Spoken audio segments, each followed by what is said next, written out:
अंतर्राष्ट्रीय अपराध अदालत यानी कि इंटरनेशनल क्रिमिनल कोर्ट या आईसीसी साल 2002 में इसकी स्थापना की गई थी। आईसीसी का उद्देश्य युद्ध अपराधों, मानवता के खिलाफ अपराध और नरसंहार के मामलों में कार्रवाई करना है। खबर है कि उसने यूक्रेन पर रूसी हमले के बीच युद्ध अपराध की जांच शुरू कर दी है। इसके तहत यूक्रेन में कथित युद्ध अपराधों, आम लोगों के खिलाफ अपराध या नरसंहार के मामलों को देखा जाएगा। समाचार एजेंसी एपी की रिपोर्ट के मुताबिक आईसीसी के वकील करीम खान ने बुधवार 2 मार्च की रात इसकी घोषणा की थी। करीम खान ने बताया कि कोर्ट के कई सदस्यों ने उनसे इस कार्रवाई का अनुरोध किया, जिसके बाद यह फैसला लिया गया। इस युद्ध के सभी पक्षों की जांच करने के बारे में कोर्ट के जजों को बताया गया। उसके बाद खान ने कहा, सबूत इकट्ठा करने का हमारा काम अब शुरू हो गया है। यूक्रेन की स्टेट इमरजेंसी सर्विस ने दावा किया है कि 24 फरवरी को शुरू हुए रूसी हमले के बाद 2000 नागरिकों की मृत्यु हो चुकी है। वहीं यूक्रेन में संयुक्त राष्ट्र मानवाधिकार यानी कि यूएनएचआर की ओर से कहा गया है कि 24 फरवरी से 1 मार्च के बीच रूसी सैन्य कार्रवाई में यूक्रेन के 227 नागरिकों की मृत्यु हुई है, जिनमें 15 बच्चे भी शामिल हैं।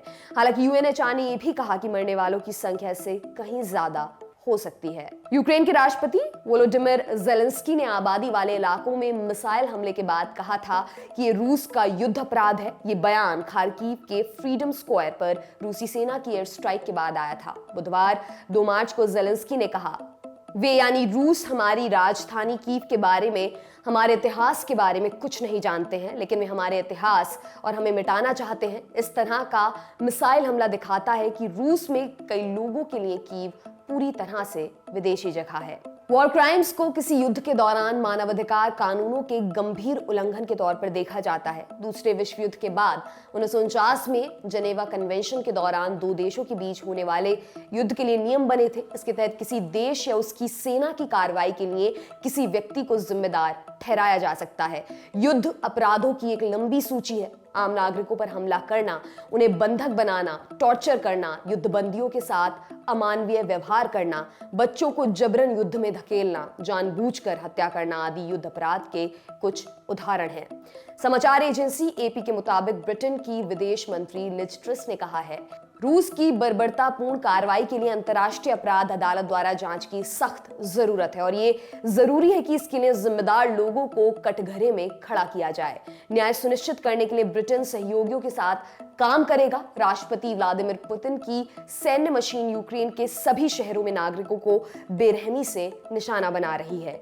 वहीं आईसीसी के मुख्य वकील करीम खान ने कहा कि कोर्ट के ब्रिटेन सहित 39 सदस्य देशों ने जांच का अनुरोध किया, जिसके बाद उन्होंने जांच शुरू की। जब सदस्य देश किसी मामले में जांच का अनुरोध करते हैं तो इस प्रक्रिया को रेफरल कहा जाता है। खान ने कहा कि वो यूक्रेन में संभावित युद्ध अपराधों को लेकर जल्द से जल्द जांच शुरू करेंगे। इन देशों द्वारा युद्ध अपराध की जांच के अनुरोध का मानवाधिकार समूहों ने स्वागत किया है। ह्यूमन राइट्स वॉच के बाल्कीस ज़हरा ने एपी से कहा, आईसीसी जांच का अनुरोध करने वाली सरकारें स्पष्ट कर रही हैं कि गंभीर अपराधों को बर्दाश्त नहीं किया जाएगा और न्याय सुनिश्चित करने में कोर्ट की एक महत्वपूर्ण भूमिका है। रिपोर्ट के मुताबिक आईसीसी ने कीव में 2013-14 के दौरान यूरोप समर्थित प्रदर्शनों को हिंसक रूप से दबाने से जुड़े अपराधों की भी शुरुआती जांच की है।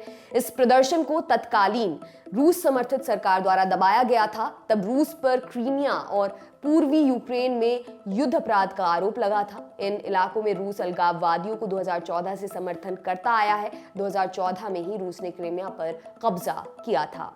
करीम खान से पहले आईसीसी के चीफ प्रोसिक्यूटर फेटो बेंसोदा थे। उन्होंने मौजूदा संकट को लेकर एपी से कहा कि कोर्ट को यूक्रेन में युद्ध अपराध और मानवता के खिलाफ अपराध की एक बहुत बड़ी सूची मिली है। उन्होंने कहा कि इन मामलों के अलावा 2013-14 की जांच को भी करीम खान की जांच में शामिल किया जाएगा।